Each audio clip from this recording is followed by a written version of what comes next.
Janasena party తెలంగాణలో అన్న విషయానికి వస్తే మన పవన్ కళ్యాణ్ గారు క్లారిటీ అయితే ఇవ్వడం అయితే జరిగింది. కానీ ఈరోజు ఆపోజిషన్లో ఉన్న వాళ్ళు మెయిన్గా బీఆర్ఎస్ నుంచి చాలామంది కామెంట్స్ అయితే చేస్తున్నారు. దీన్ని ఏ విధంగా చూస్తారు ఒక జన సైనికుడిగా? ఒక జన సైనికుడుగా దానికంటే ఒక సామాన్య ప్రజలు కానీ దీన్ని ఎంత ఎంత బాధాకరం అన్న ఇది ఒక ఒక డిప్యూటీ చీఫ్ మినిస్టర్ హోదాలో ఉన్న వ్యక్తిని ఇట్లా ఐటమ్ సాంగ్ అని ఇట్లా చిల్లర మాటలు మాట్లాడుతుంటే, మేము ఏదైతే ఇన్స్పిరేషన్గా తీసుకున్న వ్యక్తులు ఇట్లా మాట్లాడుతుంటే, ఐ మీన్ బీఆర్ఎస్ పార్టీలో మేము కూడా తెలంగాణ ఉద్యమంలో చేసిన వాళ్ళమే, ఉద్యమకారులమే, తెలంగాణ గురించి పోరాడమే. అలాంటి వ్యక్తులు ఈరోజు పవన్ కళ్యాణ్ గారి గురించి ఐటమ్ సాంగ్ అని మాట్లాడుతుంటే, అసలు వీళ్ళు ఒక రాజకీయ లబ్ధి కోసము ఒక మనిషిని ఇంతలా దిగజార్చి మాట్లాడతారని ఎప్పుడు అనుకోలేదు. నిజంగా జగదీశ్వర్ రెడ్డి అన్న ఇట్లాంటి చీప్ మాటలు మాట్లాడిన వాల్యూ తగ్గించుకొని ఒక మినిస్టర్ అనే స్థాయి కూడా మర్చిపోయి మాట్లాడుతున్నాడు. నిజంగా బాధాకరం ఇది. ఎలా నడుస్తుంది అంటారు? ఎలా ఉంటుంది జనసేన 2028లో? ఇప్పుడు ఏపీలో చూస్తారు కదండి జనసేన.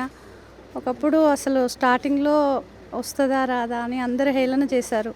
అలాంటిది డిప్యూటీ సీఎం అయిపోయారు. ఎంతమంది విమర్శించారు, ఎంతమంది తొక్కేశారో అందరికీ తెలుసు.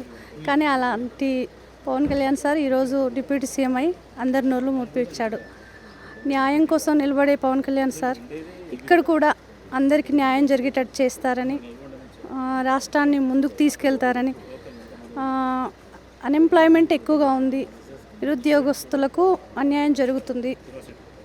కాబట్టి ఈ విషయంలో పవన్ కళ్యాణ్ సార్ వస్తారు కాబట్టి ఈ విషయంలో పవన్ కళ్యాణ్ సార్ ఖచ్చితంగా అన్ఎంప్లాయీస్కి న్యాయం చేస్తారు అని అనుకుంటున్నాను. ఉంటుంది. పవన్ కళ్యాణ్ అంటేనే యూత్ సపోర్ట్ ఉంటుంది.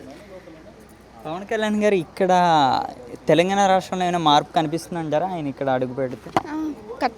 ఖచ్చితంగానే చెప్తాం మేము. ఎందుకంటే పవన్ కళ్యాణ్ గారు అక్కడ ఇక్కడ అని ఆయనకేం డిఫరెన్సెస్ ఉండవు. ఎక్కడైనా నా ప్రజల కోసమే పని చేస్తాడు. మీరు సపోర్ట్ చేస్తారా? అంటే మీలాంటి వాళ్ళు యూత్ అందరు కూడా ఓట్లు చేస్తారు, ఖచ్చితంగా చేస్తారు. 100% చెప్తున్నాను నేను. యూత్ ఖచ్చితంగా ఆయనకు సపోర్ట్ ఇస్తారు. మేడం, చాలామంది ఆరోపణలు చేస్తున్నారు కదా దీని మీద, ఆంధ్ర పార్టీ అని లేకపోతే సినిమా వాళ్ళని. ఈ కామెంట్స్కి ఏమండి?